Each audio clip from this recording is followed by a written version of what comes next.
Cette capsule vous est présentée par Evo Retro, distributeur d'accessoires cool pour gamers et collectionneurs de figurines et de jeux vidéo, ainsi que par la boutique Maixu pour vos peluches et articles décoratifs geek. Bonjour à toutes et à tous, ici Maxime pour Ciné Techno et aujourd'hui je vais faire la critique du film The Card Counter Face à l'ennemi. Le film est réalisé par Paul Schrader et met en vedette Oscar Isaac, Tiffany Haddish, Ty Sheridan et William Dafoe. Il est distribué par les studios VVS Film et vous pouvez le voir en salle à partir du 10 septembre 2021. William Tell, un ancien militaire ayant passé les 10 dernières années de sa vie en prison, cherche à gagner de l'argent en jouant au poker afin de venir en aide à un jeune homme.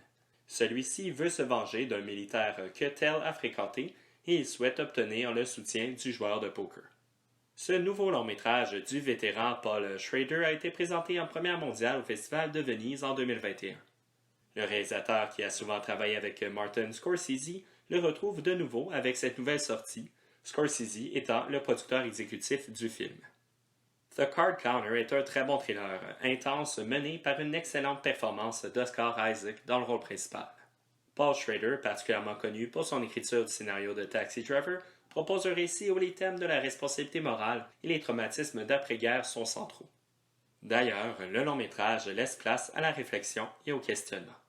The Card Counter opte pour un rythme assez lent. Un aura de mystère demeure autour du personnage de William Tell pendant une bonne partie du film.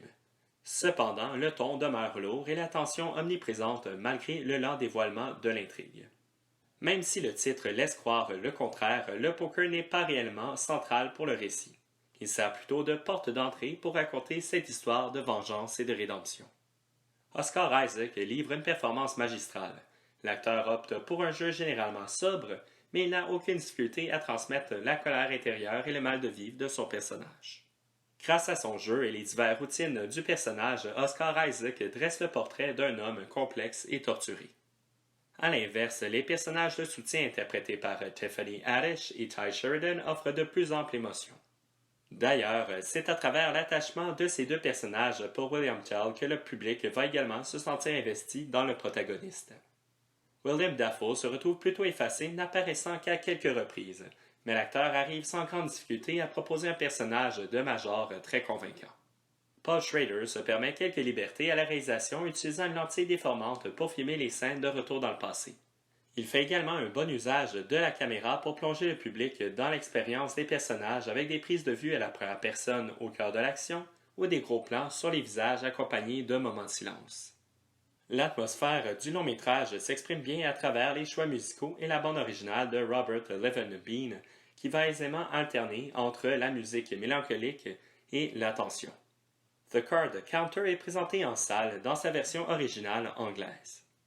Pour conclure cette critique, The Card Counter est une autre solide entrée dans la filmographie de Paul Schrader qui, à l'âge de 75 ans, ne semble pas perdre la forme. Le long métrage se révèle sous un rythme assez lent, mais l'excellent jeu d'Oscar Isaac et l'atmosphère garde le public captivé par l'histoire. C'est un film que je recommande aux amateurs de films noirs qui aiment réfléchir sur la psychologie humaine. C'était Maxime pour Ciné Techno. Merci beaucoup et surtout, bon visionnement.